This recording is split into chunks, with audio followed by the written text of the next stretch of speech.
Magulay, good morning. Yan, may bago na naman tayo customer. Ito, palit bubong din, straight lahat. Bali ang makina Yamaha STX. Yan. So medyo ano na rin talaga ang bubong nito, palitin ha. Yan. So mag-extension tayo dito ng kaprasa puwet. Standard 120, mag-additional tayo ng ano, gagawin natin 140 para pantay na rito sa ano. Kasi ang pasero dito pag ano ay nababasa kasi may isang upuan pa siya dito. Tapos yung bubong short na. Then habaan natin hanggang dito. Yan.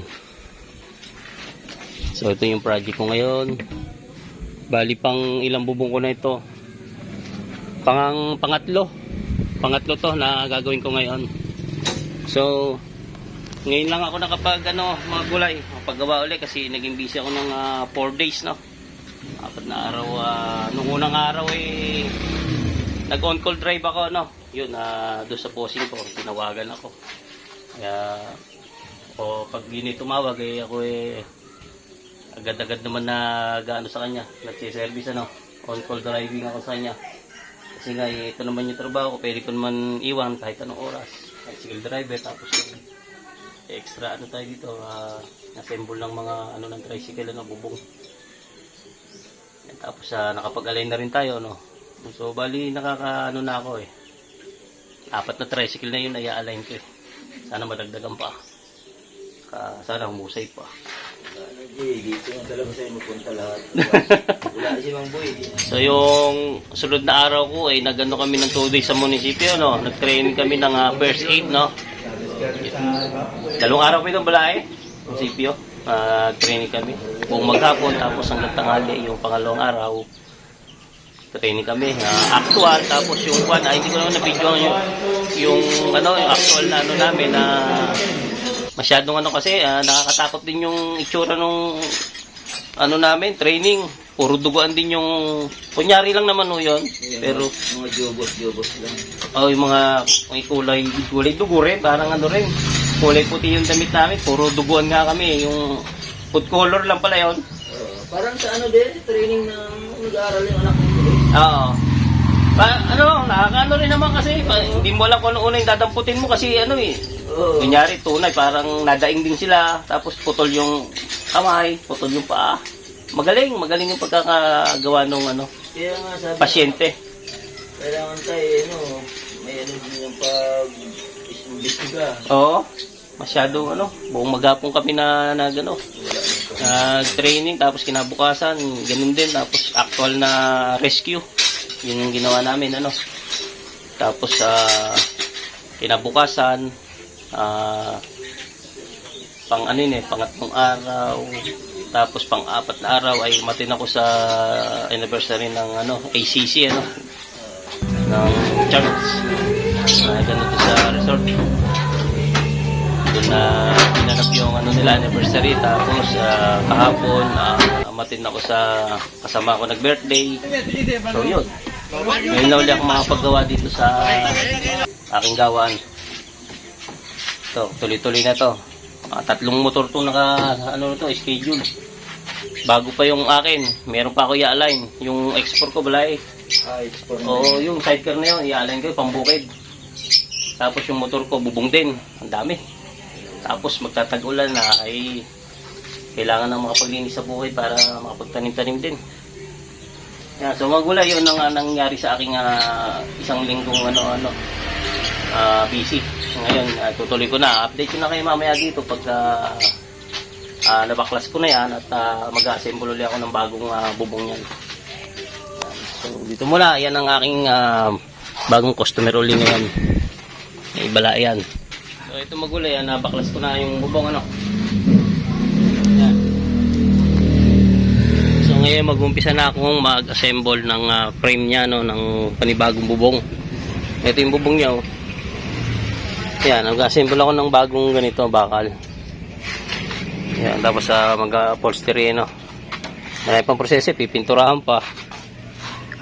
Update ko na lang kayo pagka yung maka-assemble na ako ng square niyan Tapos ito kasi welding ko na lang para mas mabilis Meron kasi mag-assemble yung dito assemble sa taas kailangan kukunin natin yung sukat.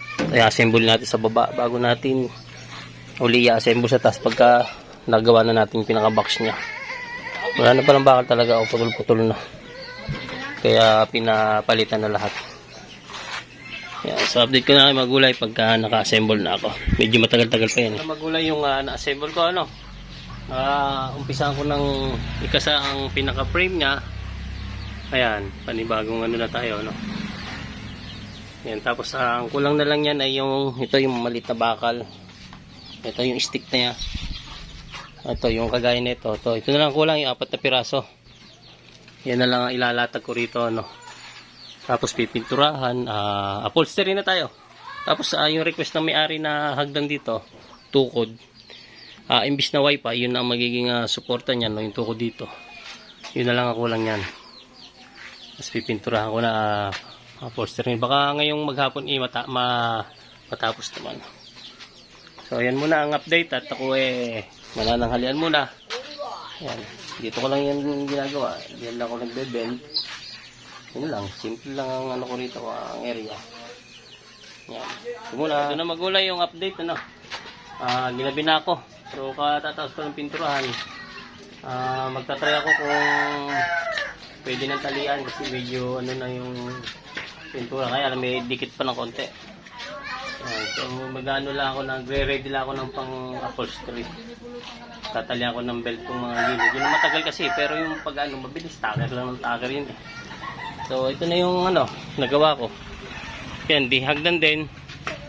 Tapos, so ayan, yung ano niya, ibabaw. Halos kompleto na yan. Ready na sa upholstery, no? Ayan, yan magulay aking nagawa ngayon.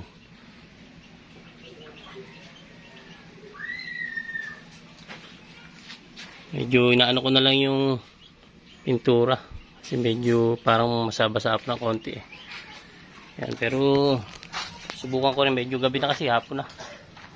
Kung matalian ko siya ngayon baka naman matakiran ko rin. So update ko na kay Mimia kung matatapos ko, no. So dito muna. So ito mga gulay, nag-overtime na ako, no, para lang matapos at bukas para iba naman ang magagawa ko. Yan. So ayan ang third layer na ako ng third step, no. Ang unang ano nito ay ayan ang ilalim. Ang first step natin dito ay yung goma, no. Ayan yung gulong. Ito yung gulong, Ito yung gulong na itinatali ng plastic cover na ginupit, ano. Ayan, yun yung gulong. Ito yung gulong yung sa loob. Tinali siya ng plastic cover. Tapos itong pataob na leather ay tinaker natin. Ayan, no. Ito nyo naman, no. Nakataob na leather, ano. Ayan. Tinaker natin pa iko, tapos pinatungan natin ng foam. So ayan na. Ang sunod niyan ay senepa, no. senepa. Senepa. Ito ang isusunod natin diyan. Tapos ng senepa ito ulit leather naman. Itong leather naka ano na yan. Nakatihayaan na yung leather na yan. Sa ibabaw na yung maganda, no. Susundan niya ng ito yung belt. Pag nalagyan ng senepa, natakloban ng leather uli, taklob pa rin pati si senepa. Last na ito, itong leather na ito. Ito sa ibabaw na itong makinis na yan. Last na yan. Tapos yung pinagtakira, ito ang pantataklog, itong belt.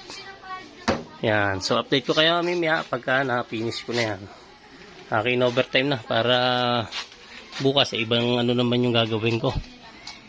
Ayan po yung loob, malinis. Kasi nga bago lahat. Yun, mahaba, may hagdan. Request ng may pagawa, hagdanan din daw kagaya ng mga ginawa ko kasi para wala ng wifi. Ayan, wala ng wifi. Ayan, mukhang ano pa, pero pag nalagyan ng senepa yan, gaganda pa yan. So ito muna, update ko na pagka na-finish ko na mga gulay.